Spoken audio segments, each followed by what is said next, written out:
बच्चों, हम आज एक नया चैप्टर आपके बीच में लाए हैं जिसका चैप्टर का नाम है 10th क्लास का है।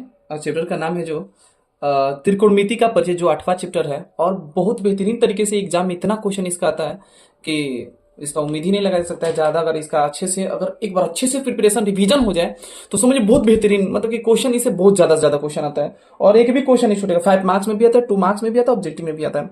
तो हम इसको अच्छे तरीके से, और ये शॉर्ट, ज़्यादा लॉन्ग्स भी वीडियो नहीं है, और कोशिश करेंगे कि इसका बस जितना बेसिक आज सिखाने वाले हैं, क्योंकि आज हम बेसिक सिखाएंगे। इसके बाद बेसिक से रिलेटेड अगर बेसिक समझ में आ गया तो समझिए A to Z क्वेश्चन आपका टोटल के टोटल ये पूरा चैप्टर ही समझ में आ गया। अगर बेसिक समझ में आ गया तो समझिए पूरा चैप्टर ही समझ में आ गया, क्योंकि बेसिक पे ही आधार होती है। क्योंकि किसी भी चीज को बेसिक का अगर नींव मजबूत होती है तो कहा जाता है कि उसका पेड़ या कोई मकान भी हो वो ढह नहीं पाता है। तो अगर नींव मजबूत कर ले तो बाकी का बाकी हम संभाल लिया जाएगा। तो चलिए बेसिक में सबसे इसमें देख पता है, सबसे देखा जाए इस 8वां चैप्टर में त्रिकोणमिति से रिलेटेड, तो सबसे अगर किसी त्रिभुज का इस्तेमाल होने वाला है तो इसमें सिर्फ समकोण त्रिभुज, असमकोण त्रिभुज का आप लोग देख सकते हैं कि ये हम जो फिगर बना रहे हैं ऐसे ये बनती है। समकोण त्रिभुज का फिगर ऐसे बन जाती है। अब इसमें से आपको ये सीखना होगा कि ये जो सामने जो खड़े हैं ये ना, इसको हम लंब बोलते हैं। इसको हम क्या बोलते हैं? लंब। और इसके बाद ये जो इसके नीचे जो सोया हुआ है भुजा, इसको हमने आधार बोल देते हैं। इसको क्या बोलते हैं? आधार। और ये दोनों एक दूसरे से अटैचमेंट है जो, उसको हम कर्ण बोलते हैं। और सबसे बेहतरीन क्या समझना है कि ये जो लंब होते हैं ना, ये इसके जो कोण होते हैं, ये आधार और लंब के बीच में वो 90 डिग्री के कोण होता है। और एक और समझा देते हैं कि जो ये ऐसे करके स्ट्रक्चर एक वर्ग जैसा बनाया जाता है, ये 90 डिग्री का एक सिंबल है। इससे घबराना नहीं है, बल्कि ये 90 डिग्री का क्या है? सिंबल है। अगर ये नहीं किया जाएगा तो इसमें दिक्कत होगा। तो क्योंकि यही अगर नहीं सूचित किया जाता, तो इसको सूचित नहीं किया जाता, तो फिर इसके लिए हमारे क्या हो जाएंगे? दिक्कत हो जाएंगे। तो चलिए हम लोग ये समझेंगे। आपको ये पता होना चाहिए कि ये क्या है? लंब है, ये आधार है, कर्ण, बस इतना ही सा सिर्फ। और एक और बात समझिए कि ये जो 90 डिग्री के सामने वाला जो भुजा होता है ना, वो कर्ण ही बोला जाता है। ठीक है। अब कभी कभी क्या होता है, लंब और आधार कभी कभी चेंज हो सकती है, लेकिन ज्यादातर प्रेफर करते हैं जो खड़ा स्टैंड है ना, उस भुजा को लंबी बोलते हैं, और जो सोया हुआ भुजा है वो जो नीचे आधार है, उस आधार को नींव ऐसे नीचे, तो इसलिए उसको क्या बोल देते हैं? आधार बोल देते हैं। सबसे बेहतरीन बात होती है, कुछ इसमें वर्ड्स होते हैं जिसको हम समझना है। और सबसे ज्यादातर सूत्र इसमें क्या लगने वाला है? तो एक पाइथागोरस का सूत्र लगने वाला है जिसका नाम है कर्ण स्क्वायर। कर्ण स्क्वायर बराबर लंब स्क्वायर, और प्लस क्या लगने वाला? आधार स्क्वायर। एक थोड़ा सा मिस्टेक कर दिया हमने, थोड़ा सा ये त्रिभुज का नाम भी दे दो, ए और ये बी और ये सी दे दो, जिससे कि जानकारी होने लगे। चलिए आगे हम चलते हैं। कर्ण स्क्वायर बराबर लंब स्क्वायर प्लस आधार स्क्वायर, इसको एकदम याद कर लीजिए, बस ज्यादा सूत्र का नहीं। अब कुछ लोग क्या करेंगे कि फिर निकाल लेना है, वैसे कर देंगे कि क्या आधार लंब निकालना है तो इसको कर्ण की तरफ इधर आधार को भेज दो, तो यही करेंगे कि लंब स्क्वायर बराबर क्या हो जाता है? कर्ण स्क्वायर और माइनस आधार स्क्वायर। तो ये सब चीजें आपको एक याद कर रही है, बस एक याद कर लेंगे तो इससे ज्यादा की जरूरत नहीं पड़ेगा। अब क्यों एक याद कर लेना है? क्योंकि आपका बेहतरीन चीज है ये, इससे ज्यादा मत सोचिए, ज्यादा सोचना ही नहीं है। क्योंकि एक सूत्र से ही 1000 को सूत्र तैयार होते हैं, और जब बेसिक ही याद होगा तो क्या जरूरत है उसके लिए। तो इसी तरीके से आपको सिंपल समझना। और इसके लंब बराबर क्या लिख देंगे? यहाँ पे लंब बराबर रूट अंदर लिख देंगे यही कि कर्ण स्क्वायर, हाँ, और क्या लिख देंगे? और माइनस आधार स्क्वायर। ठीक है। इसी तरह का फिर आधार निकालना है, तो आधार स्क्वायर बराबर क्या हो जाएगा? कर्ण स्क्वायर माइनस लंब स्क्वायर हो जाएगा। तो आधार बराबर क्या हो जाएगा? तो सिंपल बात है, रूट अंदर कर्ण स्क्वायर और माइनस लंब स्क्वायर हो जाएगा। तो इस तरीके से आप लोग कर सकते हैं। तो ये चीजें हैं, ऐसे समझने के लिए कोई बड़ा चीज नहीं है, आराम से इसको सूत्र को ऐसे कंप्लीट कर लेंगे। लेकिन हम तो मेन हमारा पर्पस पहला ही रहता है, क्योंकि पहला ही सब कुछ है, उससे ही सब कुछ क्रिएट भी हो जाती है। एक और बात, हमारे त्रिकोणमिति में कम से कम टोटल 6 होते हैं, और उसको सूत्र हम लिख देते हैं आपके सामने, और उसको याद कर लीजिएगा, क्योंकि वो बहुत ज्यादातर प्रेफर होते हैं। जैसे में कि एक वर्ड आता है साइन थीटा, है ना। साइन थीटा बराबर क्या होता है? तो लंब बटा में, हमारा लंब बटा में आधार होता है, लंब बटा में कर्ण होता है। ठीक है। और इसके बाद कॉस थीटा बराबर हमारा क्या होता है? तो कॉस थीटा बराबर होता है हमारा आधार बटा में कर्ण होता है। इसके बाद आपका आता है, हाँ, इसके बाद आपका कर्ण होता है, और इसके बाद क्या होता है? टैन थीटा बराबर होता है, टैन थीटा को ले लीजिए, तो लंब बाटा में हमारा क्या हो जाता है? आधार हो जाता है।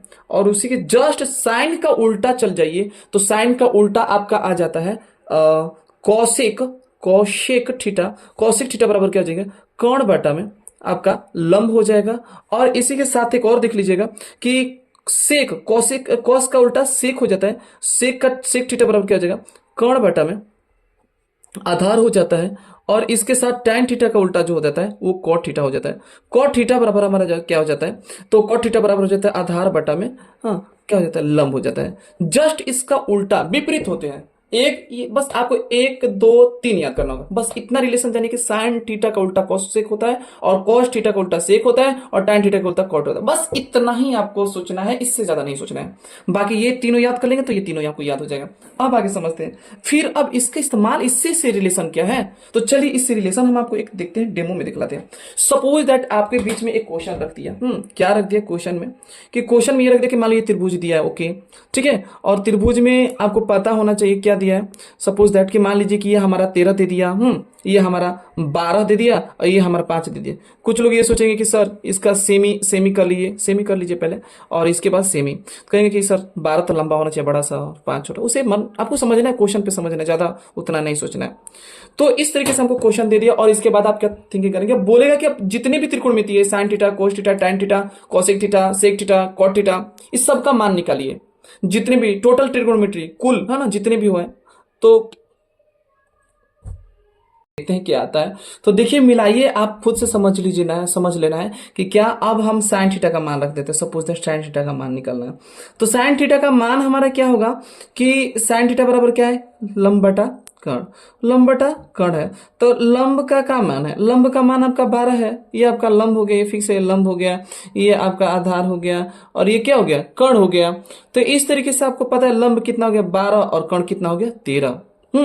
दूसरा बोल दिया cos थीटा का मान, cos थीटा का मान कितना हो जाएगा, तो सिंपल बात है आधार कितना है, हाँ आधार आप ले लीजिए, आधार लिखिए यहाँ पे और इसके बाद क्या लिखिए कर्ण। तो आधार का मान कितना हो जाएगा, तो आधार का मान 5 हो जाएगा, कर्ण का मान 13 हो जाएगा। tan थीटा का मान ले लेते हैं, तो tan थीटा बराबर क्या होता है कि लंब बटा में आधार होगा। तो लंब का मान कितना है, तो लंब का मान आपका 12 है और आधार का मान 5 है। फिर इसके बाद इसी प्रकार के क्या लिख देंगे, cosec theta, cosec theta, cosec theta का क्या लेंगे, कर्ण बटा में लंब हो जाएगा। तो कर्ण का मान कितना है हमारा, तो कर्ण का मान आपको दिख ही रहा है, कर्ण का मान आपका 13 है और इसके बाद लंब का मान कितना है आपका 12 है। और इसके बाद कॉस सेक थीटा कर लीजिए, तो सेक थीटा का आपका आ जाएगा सेक थीटा, सेक थीटा क्या आ जाएगा, तो सेक थीटा का आपका आंसर हो जाएगा, हाँ क्या हो जाएगा, कर्ण और बटा में आधार हो जाएगा। तो कर्ण बटा में आधार का मान कितना होता है, तो सिंपल बात है 13 और इसका 5 और इसके बाद आ जाए कोट थीटा, तो कोट थीटा का मान हो जाता है आधार बटा में लंब। तो अब इसके बाद क्या हो जाएंगे, आपके आंसर कितना हो जाएंगे, तो आधार का मान हमारा 5 हो गया, लंब का मान 12 हो गया। इस तरीके से आपका टोटल के टोटल आंसर हो गया। अगर मान लीजिए ऐसे दिया हो तो कभी आपको क्या लगता है कि जो आंसर जो क्वेश्चन है वो आसानी से दे देगा, ऐसा तो हो नहीं सकता, इतना आसान छोटा छोटा खिलौने के तरीके से तो क्वेश्चन देता नहीं है, इसीलिए कहीं ना कहीं वो मोड़ेगा। एक और बात आपके बीच में ये भी बताना चाहते हैं कि कभी कभी कुछ जगह पे ऐसे होते हैं कि कुछ ट्रिक भी इस्तेमाल करते हैं, है ना। जैसे में क्या होता है कि सूत्र हमको याद करना है तो क्या लंब कर्ण, ऐसे सबसे बेहतरीन है कि यही बेहतर अच्छा लगता है, क्योंकि ध्यान भी रहेगा, याद भी रहेगा, बहुत दिक्कत नहीं होती है। लेकिन थोड़ा सा एक और छोटा सा बता देते हैं, क्योंकि ये नहीं लगे कि आपको कि सर नहीं बताएं, क्योंकि बहुत अलग अलग लोग अपने जगह पे अपने अपने बारे में रखते हैं तो बेहतर लगने लगता है। तो लंब के लिए ए लिखते हैं और कर्ण के लिए के लिखते हैं, आधार के लिए ए लिखते हैं, कर्ण के लिए के लिखिए, हाँ लंब के लिए ए लिखिए और क्या आधार के लिए क्या लिखिए, ए लिखिए। तो सिंपल से एक सूत्र क्रिएट होता है, देखिए ना, एल ऊपर ऊपर लीजिए, L A L, L A L, इसके बाद क्या लेंगे और के ए, के ए, तो और इससे क्या होगा, इससे पर आता है एक सूत्र में कि लाल बट्टा में कक्का का सूत्र होता है, इसका मतलब पहला साइन थीटा कोस थीटा, इसके बाद tan थीटा। एक और आप लोगों को ध्यान से आकर्षित कर देखिए, जहां जहां मेरा पेन जा रहा है वहां वहां ध्यान दीजिएगा, क्योंकि वहीं पर हम बताएंगे, ठीक है। एकदम पेन पर निगरानी रखनी चाहिए जिससे कि समझ में भी आए, यानी कि इधर उधर थोड़ा ध्यान भटकेगा तो दिक्कत करेगा। क्वेश्चन कोशिश कीजिएगा कि पेन के तरफ ही देखें, क्योंकि ध्यान इधर उधर होगा तो फिर माइंड भटका तो फिर ध्यान घटका, मतलब दुर्घटना हो जाएगी, बड़ी सी घटना हो जाएगी। इसलिए ज्यादा से ज्यादा कोशिश कीजिएगा क्या कि जहां पेन रहेगा वहां पर ध्यान एकदम निगरानी रखे रहे, तो समझ में भी आएगा। और एक बस 2-3 मिनट से ज्यादा नहीं, थोड़ा सा के लिए समझना जरूरी है। तो इस तरीके से आपका आंसर ये बन जाएगा। और हाँ, इससे जस्ट अब फिर थोड़ा सा अगले क्वेश्चन की तरफ मोड़ेंगे। क्या करेंगे कि एक और मान लीजिए सपोज दैट इसी तरीके से क्वेश्चन क्या दे दिया, थोड़ा सा चेंज कर दिया। मान लीजिए क्वेश्चन में क्या दे दिया, ऐसे है कि सपोज दैट कि जैसे मान लीजिए था ये त्रिभुज हो गया, ये त्रिभुज दिया, मान लो सपोज दैट दिया दिया तो क्या करेंगे, हाँ तो इसमें मान लीजिए आपको ये दे दिया, आपको 3 दे दिया, ये आपको दिया ही नहीं, ये आपको दिया ही नहीं सपोज दैट, और ये आपका 5 दे दिया। तो फिर आप अब बोला कि जितने भी हाँ त्रिकोणमितीय जितने भी अनुपात है सभी, हाँ सभी त्रिकोणमितीय अनुपात, हाँ त्रिकोणमितीय मितीय अनुपातों का मान ज्ञात करें, मान ज्ञात करें। कैसे करेंगे, मान ज्ञात करें तो कैसे करेंगे, बहुत आसान तरीका है। पहले मैंने आपको एक बताया था कि क्या बताया था कि कोशिश कीजिएगा कि पहले इसका हल करना सीखिएगा। पहले आप त्रिकोणमितीय नहीं, हमको पूरा tan थीटा cos थीटा सब निकालना है, लेकिन पहले इसको सॉल्व कीजिए। कैसे करेंगे, तो पहले आपको पहले कर्ण पर सूत्र बैठे, कर्ण, हाँ कर्ण स्क्वायर बराबर क्या होता है, लंब स्क्वायर प्लस आधार स्क्वायर, ठीक है, लंब स्क्वायर बराबर आधार प्लस आधार स्क्वायर। अब देखिए यहाँ क्या नहीं दिया, ये लंब दे ही दिया है आपका, और ये आधार नहीं दिया है, और ये हमारा कर्ण दे दिया है। तब चलिए इस पे बैठा दीजिए, 5 का स्क्वायर बराबर 5 का स्क्वायर, या लंब कितना दिया है 3 का स्क्वायर, और प्लस आधार का मान मालूम नहीं है, आधार स्क्वायर। तब क्या होगा 5 का स्क्वायर, अब इसको इधर भेज दीजिए, 5 का स्क्वायर मतलब 25, और इधर ये आएगा तो 9 बराबर आधार स्क्वायर, ठीक है। आधार स्क्वायर बराबर क्या बन जाएगा, आधार स्क्वायर बराबर हो जाएगा 16, और स्क्वायर को उधर भेज दीजिए तो क्या बन जाएगा, आधार बराबर रूट अंदर 16 अर्थात आधार, हाँ बराबर क्या जाएगा 4, अर्थात हमारा इसका मान कितना आ गया, 4 आ गया।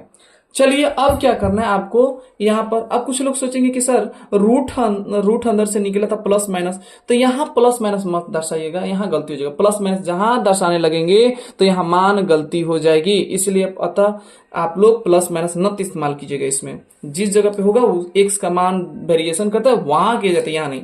अब इस पे साइन थीटा का मान रखिए, साइन थीटा बोला, साइन थीटा बराबर क्या होता है, तो लंब बटा में कर्ण होता है, तो लंब बटा में कर्ण का, लंब का मान कितना है 3 है, देखिए लंब का मान 3 है, 3 दे दीजिए, कर्ण का मान 5 है, 5 दे दीजिए। फिर कॉस थीटा का मान क्या होता है, आधार बटा में कर्ण होता है, तो आधार का मान कितना है 4 है, फिर कर्ण कितना है 5 है। tan थीटा का मान कितना होता है, तो tan थीटा का मान होता है लंब बटा में आधार होता है, हाँ। इसके बाद लंब का मान कितना है, तो लंब का मान आपका 3 है और आधार का मान 4 है।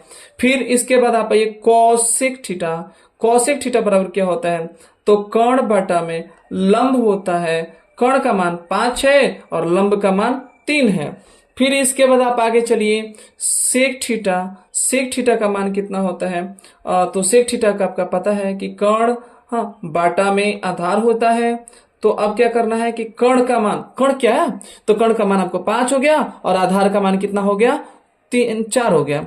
फिर कॉट थीटा दे दिया, कॉट थीटा बराबर क्या होता है, तो कॉट थीटा बराबर आपको पता है कि आधार बटा में लंब होता है, आधार का मान आपका 4 है और लंब का मान क्या है 3 है। तो इस प्रकार आपको ऐसे निकलेंगे। तो ज्यादा से ज्यादा क्वेश्चन जो होते हैं ना इस प्रकार की, ये वाला क्वेश्चन देते हैं, लेकिन कुछ अब चेंज भी कर दिया है कुछ थोड़ा सा, हमने ये फॉर्म एक बताया क्वेश्चन पे, ठीक है। फिर इसी प्रकार के क्वेश्चन ही कई तरीके से बताएंगे, और इसके बहुत से क्वेश्चन भी है जो हम आपके बीचों में मध्य में डालेंगे, और उस प्रकार के क्वेश्चन को सॉल्व करने के लिए हमने शॉर्ट वीडियो में उसको क्वेश्चन को अपलोड कर दिया जाएगा, जिसमें से आप आराम से क्वेश्चन बना सकते हैं। बहुत से ज्यादा नए से नए तरीके के और नए विभिन्न प्रकार के क्वेश्चनों को, इससे त्रिकोणमिति से क्वेश्चन हम अपलोड कर देंगे, आप आराम से उससे क्वेश्चन बना सकते हैं। और इस तरीके से बेसिक जितना हो सके ज्यादा से ज्यादा बेसिक पहले सीखिए, पहले न्यू को मजबूत कीजिएगा, तब शॉर्ट और ट्रिक इस्तेमाल किए जाएंगे जिसमें से कि जल्दी से जल्दी क्वेश्चन बनेंगे। तो आशा करेंगे कि इस वीडियो आपको अच्छे से समझ में आ गई होगी,